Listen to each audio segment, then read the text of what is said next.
Welcome back to the Kinsey Collection at SoFi Stadium. That's Bernard Kinsey, his wife Shirley, and their son, the Chief Operating Officer, Khalil. Dr. Robinson and his wife Sharon Robinson.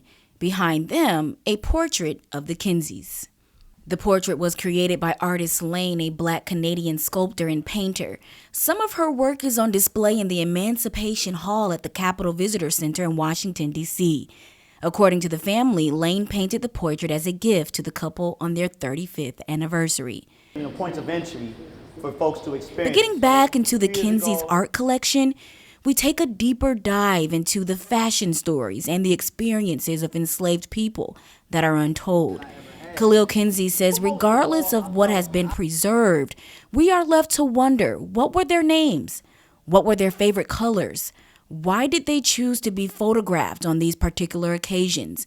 Why did they style themselves in these ways? In some of the most difficult and dangerous times to be alive as a Black person in this country, these people thought enough of themselves to put on their best or perhaps borrow clothes to save money and spend it on documenting their existence, on documenting who they are. And that they were here. And that alone says that they knew that they mattered. They knew that they were important. And also, I know in my own education in class, any classroom, when I learned about this period of American history when it came to Black life, I wasn't given these types of reflections. I wasn't given these types of images of dignity and power and grace and beauty. And what we want to do is bring our ancestors and their contributions back to life, put them back in the picture, as my father spoke to. You know, I say we're not just in the picture, we're the frame for this whole thing. And we want to shape it in that way.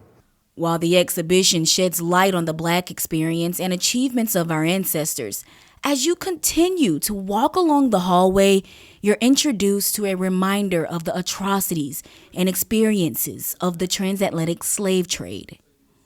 Most profitable business in world history happened right here on this soil due to hundreds of years of unrequited labor.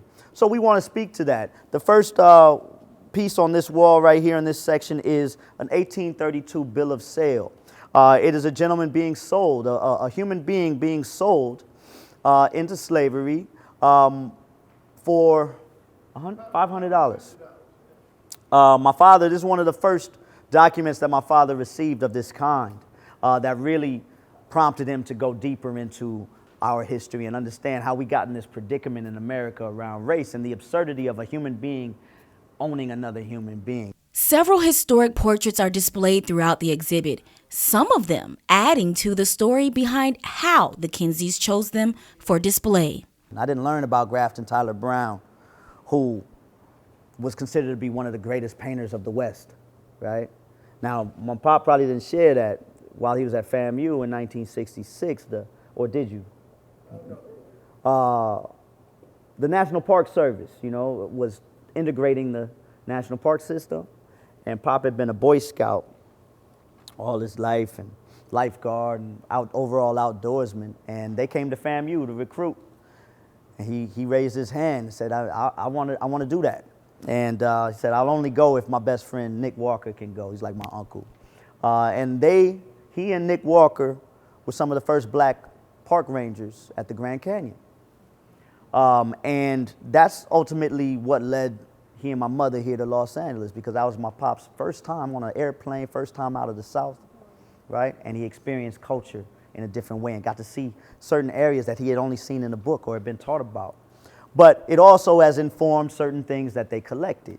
So you can look at this piece and then instantly with that information know that this is why they were drawn to this piece, right? Not only is it an incredible period of history and a historical artist, but he's also painting subject matter that represents their history, right? And their journey. And so that's part of all of this as well. This comes out of a personal exploration and a personal quest for discovery and for cultural enrichment.